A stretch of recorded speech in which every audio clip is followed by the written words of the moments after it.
Hello to one and all watching this video. Hope you all are doing very well. So without wasting a minute, let me introduce myself. I am Mahima Singh of class 10B, studying in DAV Public School, Begusarai, and I am here to present the central idea and my thoughts on the poem Amanda, which is written by Robin Glenn.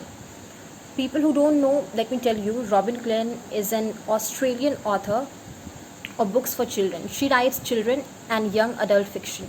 She has written many famous books such as Hating Allusion Ashley, Halfway Across the Galaxy, People Might Hear You, and many more.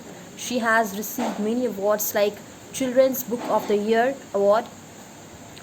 Okay, so let's move to the poem.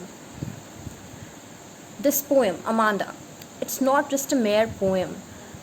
Rather, it expresses the state of a little girl's mind who is constantly instructed about do's and don'ts by her mother. It focuses on the struggle which a child is facing.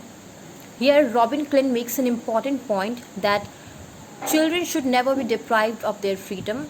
However, there are parents who are responsible for the upbringing of their child, but that should not make the children feel imprisoned. This poem is something which we all are familiar with. We all have must experience this in our childhood. Amanda's mother instructs not to hunch her shoulders and to sit up straight and to not bite her nails. She always reminds her to finish her homework, but the poor little girl keeps dreaming about the freedom of life in the open, and she imagines herself as a mermaid swimming freely and joyously in the light green sea.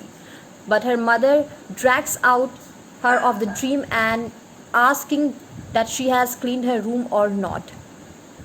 Again, Amanda has another daydream in which she imagined herself as an orphan wandering freely barefoot in golden silence and uninterrupted freedom. Amanda's mother forbade her to avoid chocolates because of her acne problems and pimple problems. Again, Amanda fantasizes herself as Rapunzel, a famous character from the fairy tale, and wants to live like in a huge tower, peacefully. She thinks that she will never allow anyone to come to the tower. However, finally her mother rebukes her for being moody because she doesn't want anyone to feel guilty that she is annoying her daughter. At this time, the poet doesn't give any response to the Amanda side because Amanda has been upset due to the continuous annoying by her mother, that she has even stopped dreaming of someone else. So this poem gives a moral that children should given be more space and freedom. Excessive nagging may make them disobedient and may develop a dislike for real life. So that's all. I hope you all have liked my idea. Thank you.